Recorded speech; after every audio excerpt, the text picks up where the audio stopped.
बक्सर जिले से जया लक्ष्मी कृपया प्रारंभ करें एवं तैयार रहेंगे शुभांग कुमार जो भोजपुर जिले से हैं। हर रंग को खुद में समेट कर जो वह खौफ खड़ा है, जाति धर्म के दायरे से जो आगे बढ़ा है, नैतिक निष्पक्ष समावेशी संविधान है वो जो 75 वर्ष के बाद भी सहज खड़ा है।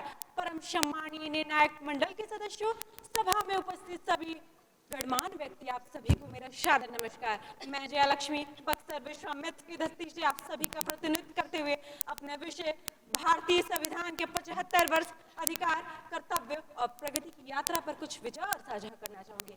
आज जो हमारा भारतीय संविधान के 75 वर्ष का जश्न मना रहे हैं, ये केवल एक दस्तावेज नहीं बल्कि हमारे पूरे लोकतंत्र की आत्मा है, जिसने हमें एकता, समानता और स्वतंत्रता का अधिकार दिया, जिसने हमें ये सिखाया कि किस प्रकार से हम अपनी आवाज को उठा सकते हैं और किस प्रकार हम अपने जीवन में सम्मान पूर्वक जी सकते हैं। जी हाँ मान्यवर, मैं ये भी बताना चाहूंगी कि हमारा वही भारत है जिसकी हम सोच को लेकर अग्रसित हुए हैं कि युवा पीढ़ी इस भारत को एक नए विश्वास, एक नए प्रयास और नए अभ्यास के साथ उजागर हो। एक युवा पीढ़ी हमारे भारत को एक बड़े नेतृत्व के रूप में उजरे।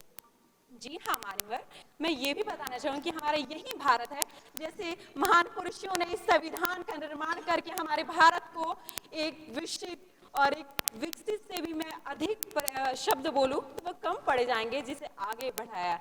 और हाँ, अभी के समय में जब मान्यवर हमारे आदरणीय श्री प्रधानमंत्री जी कहा करते हैं कि युवाओं का पीढ़ी सबसे बहुत जरूरी है, उसको आगे बढ़कर हिस्सा लेना जो कि अपने देश का नेतृत्व करे। और मान्यवर हमारे अधिकारों के साथ साथ कुछ कर्तव्य में है जिन्हें मैं बताना चाहूंगी। हमारे 22वें संशोधन में 11 कर्तव्य जो संविधान का पालन करना, पर्यावरण की रक्षा करना और सबसे बड़ी चीज है वैज्ञानिक की सोच को प्रोत्साहित करना। जी हाँ मान्यवर, हमारे देश के जिम्मेदार व्यक्ति हर किसी को होना चाहिए, ना सिर्फ केवल वो सिखाने पर, अपितु वो स्वयं के अनुसार होना चाहिए कि क्योंकि हम अपने भारत को विकसित के रूप में देखना चाहते हैं। हम देखना चाहते हैं कि जिस युवा पीढ़ी ने जिस इतने प्रयास इतने वर्षों से हमारा देश इतना विकसित को लेकर सोच रहा है वो आगे बढ़े, वो नहीं। और मान्यवर मैं अंत में ये भी कहना चाहूंगी कि हमारा संविधान याद दिलाता है कि अधिकारों का आदर करे, कर्तव्यों का पालन करे और प्रगति में योगदान करे। और आइए हम सभी मिलकर अपने संविधान